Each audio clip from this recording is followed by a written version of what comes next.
Bom dia, meus lindos do nono ano. Tudo bem com vocês? Beleza, vamos para mais uma aula, né? Hoje vamos falar sobre variação linguística. Então, o assunto está na apostila, na página 66, né? Peguem, abram aí, a gente vai fazendo as atividades ao longo da aula, depois das explicações, e vamos fazendo a correção também de alguns exercícios, ok? Então, fiquem online e vamos aí interagindo, beleza? Então vamos às explicações. Vamos lá, pessoal, vamos falar sobre variação linguística, né? Vamos começar observando essa cena. Temos assim, e aí, compadre, firme? Não, futebol. O que a gente observa aqui? São dois personagens que não se compreendem. Por quê? Um pergunta se tá tudo beleza, se tá tudo firme, se tá tudo legal. E o outro entende esse firme como filme. E daí ele responde, não, futebol. Por que isso ocorre? Ou seja, por que esse não entendimento acontece dentro ou no meio de pessoas que falam a mesma língua, que no caso é a língua portuguesa? Então, vamos entender. A língua portuguesa ela é uma unidade, ou seja, ela é uma língua específica. Porém, ela vai sofrer uma diversidade, ela vai sofrer uma variedade. E essa variedade ela vai ocorrer por conta da idade do falante, por conta da região onde o falante nasceu, por conta da posição social, enfim. A gente tem aí muitos fatores que levam a essa diversidade, que levam a essa variedade, tá? Só que antes de nós falarmos sobre a variedade propriamente dito, vamos recapitular aí o que é língua, né? Então, língua é a linguagem verbal, que pode ser oral ou escrita, utilizada por um grupo de indivíduos que constitui uma comunidade. Então, vamos ver algumas características. Ela é uma construção humana histórica. Por quê? Porque com o surgimento da humanidade, houve a necessidade de comunicação. E histórica justamente por isso, né? Porque desde o surgimento aí do humano. E a gente tem como exemplo a linguagem verbal, mas a gente ainda tem a linguagem não verbal, se a gente considerar aí os símbolos lá da pré-história, né? É organizada da identidade dos seus usuários. Sim, por que a identidade dos seus usuários? Porque o perfil do indivíduo, ou seja, a identidade do indivíduo, vai determinar a linguagem que ele vai utilizar. Então, se a gente for pegar como exemplo uma pessoa idosa, ela tem uma identidade linguística, né? A pessoa idosa ela fala de uma forma, assim como uma criança também tem a identidade dela, falando da forma que ela acha ou como ela está ali aprendendo ainda. A gente pode falar também da identidade linguística de uma pessoa que nasce em uma região específica. O Nordeste nos traz uma característica muito forte disso, né? Então, a língua ela vai ser organizada de acordo com a identidade do seu usuário, ou seja, do seu falante. Ela também dá unidade a uma cultura, a uma nação. Então, é a língua que determina a cultura de um povo, a cultura de uma região, a cultura de um lugar, né? Uma língua viva é dinâmica e por isso está sujeita a variações. Então, a gente considera a língua dinâmica, viva, e por isso ela vai sofrendo aí mudanças ao longo do tempo ou ao longo da história. Então, vamos lá, variações linguísticas. Variações linguísticas são diferenças que uma mesma língua apresenta quando é utilizada de acordo com as condições sociais, culturais, regionais e históricas. Então, é o que eu falei para vocês. Essa variação linguística ela vai ocorrer de acordo com a condição do falante, seja essa condição social, né, uma classe social mais alta, mais baixa, uma questão cultural, ou seja, a cultura nordestina, a cultura sulista, a regionalidade e a história, né? Ou seja, a condição histórica aí. Isso tudo vai influenciar nessa variação que a língua vai sofrer. Aqui a gente vai falar sobre algumas variações. A variação histórica, a variação geográfica, a variação social e a variação situacional, né? Vamos começar pela histórica. refere-se ao estágio de desenvolvimento de uma língua ao longo da história. Então, o exemplo aqui é o português arcaico do português contemporâneo. Aqui nós temos um trecho da carta de Pero Vaz de Caminha do século XVI, obviamente em língua portuguesa, né? A gente herdou essa língua por conta do descobrimento do Brasil ter ocorrido inicialmente pelos portugueses, e daí a gente herda a língua que eles trouxe juntamente aí com todo o povo, né? Então temos assim, de ponta a ponta é tudo praia, muito chã e muito formosa. Nela, até agora, não podemos saber que haja ouro nem prata, porém a terra em si é de muito bons ares, assim frios e temperados. Águas são muitas, infindas, e em tal maneira é graciosa, que querendo-a aproveitar, dá-se-á nela tudo por bem das águas que tem. Porém, o melhor fruto que dela pode tirar, me parece, será salvar essa gente. E esta deve ser a principal semente que Vossa Alteza em ela deve lançar. Então, a gente observa aqui a descrição do Brasil feita por Pero Vaz de Caminha, assim que chegou no litoral do Brasil. Então, ele via muita praia, muitas praias, né? Muito mar. Não se sabia ainda o que tinha aqui, ou seja, ele não sabia ainda se tinha ouro, se tinha prata, mas o que ele via era uma terra linda, uma terra com águas infinitas, e aí ele descreve isso ao rei de Portugal. E a gente observa que a linguagem utilizada naquela época está muito distante da linguagem utilizada hoje em dia. Se nós fôssemos escrever essa carta descrevendo o Brasil, com certeza não seria dessa forma, né? Então fica claro aí a variação histórica que a língua portuguesa sofreu ao longo do tempo. Além disso, a gente tem a variação da língua, né, assumida aí por diferentes lugares onde ela é falada. Não sei se vocês têm esse conhecimento, vão saber agora, né, que o português é a língua oficial em 8 países do continente, de 4 continentes propriamente dito. Então, a língua portuguesa, ela é a língua oficial de Angola, do Brasil, do Cabo Verde, de Guiné-Bissau, de Moçambique, de Portugal, de São Tomé e Príncipe e de Timor-Leste. Então, todos esses países falam a língua portuguesa, mas é óbvio que não é a língua com a mesma identidade, né, de um país em relação ao outro. Bem, a gente tem uma variação linguística também geográfica dentro do próprio país. A gente vai observar isso aqui, vendo aqui alguns vocabulários nordestinos. Então, no Brasil, cada região possui diferenças linguísticas, tanto na fala quanto no vocabulário. Então, vamos lá, vamos ver alguns vocabulários aí nordestinos, né? Então, nordestinês também é cultura.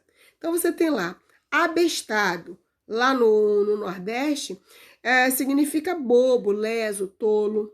Abirobado significa maluco. Abuferlar significa irritado, ficar brabo. Amancebado significa amigado, aquele que vive maritalmente com outra pessoa, né? Amarrado significa mesquinho, avarento. Arretado, tudo que é bom, bacana, legal. Avalie significa imagine. Então, a gente tem uma infinidade de vocabulários nordestinos que, se a gente observar, não é falado por nós, no caso aqui, cariocas, que também possivelmente não será falado pelo paulista, e assim sucessivamente. Então, aqui é uma curiosidade para a gente observar essa variação geográfica que ocorre aqui dentro do próprio país, né? Então, aqui a gente tem um outro exemplo de variação geográfica, que é um texto falado por um mineiro, né? E a gente observa aí a diferença muito grande da fala de um carioca, de um paulista, de um sulista, enfim. Eu vou tentar fazer a leitura aqui, obviamente vai ficar engraçado, porque como eu não sou mineira, eu terei, obviamente, dificuldade em expressar aí a variação. Mas vamos lá. Um caso mineiro sou. Sá passado era setembro. Tava eu na cozinha tomando uma pinga-mel e cozinhando um kit carne com mais tomate para fazer uma macarronada com galinha assada. Quase caí de susto quando vi um barulho vinde dentro do forno. Parece um tiro de guerra. A receita mandou pôr mite-pipoca dentro da galinha passar. O forno esquentou, o misturou e o fiofó da galinha explodiu. Nossa Senhora, fiquei branco que nem de leite. Foi um trem doido demais. Quase caí dentro da pia. Fiquei sem saber de onde que vim. Pão convô. Tô contava. Oi pra se ver. Que doidura. Graças a Deus, ninguém se machucou. Então, vocês observem a minha dificuldade em reproduzir a fala de um mineiro, porque, obviamente, né, não faz parte da minha cultura. Porém, é importante a gente ter esse conhecimento, sabermos que existe essa variação, que embora fuja à norma culta, mas que é uma variação pertinente da geografia da região e que ela precisa ser respeitada. Não é porque a gente não tem aqui um texto culto, né? A gente tem, obviamente, um texto reproduzindo a fala de um mineiro, mas que existe aí toda uma identidade de um povo e que por isso precisa ser respeitada, né? Já antecipando, a gente tem aí esse fato como um causador de discriminação, né, de falta de respeito, de desprezo, porque normalmente as pessoas acham que a norma culta, que é a norma padrão da língua, ou seja, é a que rege todas as outras, é que é a norma verdadeira, é que é a variação verdadeira, melhor dizendo, que é aquela variação que todo mundo deve falar. E a gente vai observar aqui que não é bem assim. A gente precisa, sim, saber a norma culta, saber a norma padrão, mas a gente não vai utilizar essa norma padrão o tempo todo da nossa vida. Então, é importante a gente saber respeitar, conhecer e entender essa variação que existe aí em relação à língua, principalmente a variação geográfica. Aqui a gente vai falar sobre a variação social. Refere-se às formas da língua empregadas pelas diferentes classes ou grupos sociais. Então, aqui a gente tem dois grupos, né? A gente tem uma fala do meio jurídico, então um linguajar jurídico, aí onde envolve juiz, advogados, enfim. E a gente tem uma outra fala de um grupo específico, que é o grupo dos surfistas, né? Então, o grupo jurídico, ou seja, né, o linguajar jurídico diz assim: o réu vive de expóstula, tanto que é notória sua cacosmia. Ora, vocês entenderam? Interpretaram esse texto? Claro que não, nem eu, porque a gente não tem conhecimento do campo jurídico. Óbvio que se um advogado ou um juiz ler esse trecho, ele vai compreender perfeitamente, porque faz parte do mundo dele, ok? Então, ou seja, é um grupo social, é uma linguagem, melhor dizendo, específica de um grupo social. No caso do surfista, ele diz assim: oi, rapaz do surf, brigadão pela moral que vocês estão me dando. Pô, tá muito bom quando tá batendo aquela onda na prainha. Tá show. Valeu, brigadão. Então, vocês observem que aí temos uma outra característica, né, de um grupo específico, que são os surfistas. Então, fica claro para a gente aqui que, do ponto de vista social, a gente também vai ter uma variação bem específica. A gente tem aqui ainda outras variações sociais.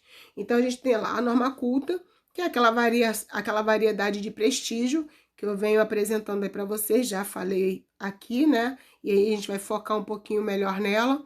Então, a variedade de prestígio que deve ser adquirida na vida escolar e cujo domínio é solicitado como forma de ascensão social e profissional. Então, ascensão social significa o quê? Você assumir uma posição social alta, de prestígio, né? Então, por isso é importante a gente dominar a norma culta ou a norma padrão, que é aquela linguagem utilizada aí, ou seja, aprendida durante a nossa vida escolar, o que a gente aprende na escola, né? E é ela que determina aí o certo e o errado, embora a gente já começou a questionar um pouquinho isso, né? A linguagem técnica, usada no exercício de certas atividades profissionais. Então, a linguagem técnica, gente, é aquela utilizada por um técnico, por um profissional específico. Vamos pensar em um médico. Quando ele fala sobre uma doença ou sobre um medicamento, ele vai utilizar o termo técnico em relação a esse assunto. E muitas vezes é um termo que a gente nem compreende. Por quê? É um termo técnico, é um termo específico da área médica, assim como outros termos técnicos, né? Então, a linguagem técnica, ela vai ser utilizada especificamente dentro de uma área específica. O modo de falar masculino e feminino marca na língua que expressam modos próprios da fala masculina ou feminina, como as marcas de gênero, o uso de adjetivos e diminutivos, etc. Então, aqui também é uma variedade social, né? Ou seja, o grupo masculino e o grupo feminino fazem um grupo social, formam, melhor dizendo, um grupo social, né? Então, o grupo feminino e o grupo masculino. E a gente vai ter diferença, sim, na fala entre esses dois grupos. Então, por exemplo, vamos pensar numa mulher que comprou uma blusa. Então, o que ela vai falar? Caraca, comprei uma blusa linda, maravilhosa. E o homem falando sobre essa mesma blusa, só que uma blusa, né, que ele comprou para ele. O que ele vai dizer? Ih, comprei uma blusa maneira. Então, existe uma variação também entre esses grupos sociais, tá? E a gíria? Gíria, formas de língua, né? Forma de língua, melhor dizendo, que certos grupos desenvolvem como um código para a comunicação entre si e para evitar compreensão por parte daqueles que não pertencem ao grupo. Então, a gíria é muito comum no grupo de vocês, no grupo de jovens, de crianças, que cria aí uma linguagem específica entre vocês. E muitas vezes adultos nem compreendem, ou seja, não sabem o significado dessa linguagem. Então, isso vai acontecer em vários grupos sociais, seja aí desde o grupo mais culto, né? Ou seja, que domina aí a norma culta de uma forma mais facilmente, àquele que forma aí grupos através da comunicação por gírias. Bem, agora vamos falar sobre a variação situacional. É a capacidade que tem um mesmo indivíduo de empregar as diferentes formas da língua em situações comunicativas diversas, procurando adequar a forma e o vocabulário em cada situação. No trabalho, na escola, com os amigos, com a família, em solenidades, no mundo virtual, etc. Então, gente, aqui resume tudo que eu falei para vocês. A variação situacional é justamente você dominar todas as variações, ou pelo menos conhecer um pouco dessas variações linguísticas, para você empregar adequadamente em uma determinada situação. Então, se você está no meio dos seus amiguinhos, quer conversar com eles, você pode utilizar uma gíria. Mas se você está na escola, falando com o diretor, falando com a professora, a gíria ela já não pode ser utilizada com tanta frequência, ou de repente nem deve ser utilizada, né? Se você pensar na sua relação com a sua família, ou seja, a situação que envolve uma linguagem, um meio, uma comunicação com seu pai, com sua mãe, com seu avô, por exemplo, vai ser uma outra situação. Então, a linguagem utilizada por um indivíduo, ela precisa ser adequada ao contexto. Então, se você está falando na internet, no celular, no Zap, a linguagem é uma. Se você está na escola, a linguagem é outra. Quando você crescer, né? Ou seja, falando de forma geral, no trabalho, a linguagem é outra. Então, a variação situacional envolve isso, envolve você saber adequar a linguagem de acordo com o contexto, ou seja, com a situação na qual você se encontra. Bem, aqui a gente tem algumas considerações importantes. Todas as variações estão presentes, tanto na língua falada quanto na língua escrita. Podemos, inclusive, encontrar e usar as variações linguísticas em diversos contextos da produção escrita, como eu acabei de falar para vocês lá na questão da situação. Existe uma variedade da língua padrão, que é a variedade linguística de maior prestígio social, que é, no caso, a norma culta que eu falei para vocês, que a gente aprende na escola. Então, aprendemos a valorizar a variedade padrão porque, socialmente, ela representa o poder econômico e simbólico dos grupos sociais que a elege como padrão. Então, gente, a norma culta, né, ou seja, a língua padrão, ela foi considerada a língua perfeita, a língua daquele que sabe tudo, a língua daquela pessoa que tem prestígio social. Ok, beleza, sim, concordo. A gente precisa realmente aprender e dominar a língua padrão. A gente só tem que ter cuidado com a discriminação. Não é porque a gente domina a língua padrão que a gente tem que discriminar as outras variedades. A gente precisa ter muito cuidado com isso, tá? É importante compreender as variações linguísticas para melhor usar a língua em diferentes situações. Utilizar a língua como meio de expressão, informação e comunicação requer também o domínio dos diferentes contextos de aplicação da língua. Então, vem só confirmar o que nós estamos falando, né? Ou seja, você saber lidar com cada situação, isso é muito importante. E para isso você precisa compreender essa variação aí linguística que existe, envolvendo região, envolvendo idade, envolvendo gênero, envolvendo sexo, enfim. Né?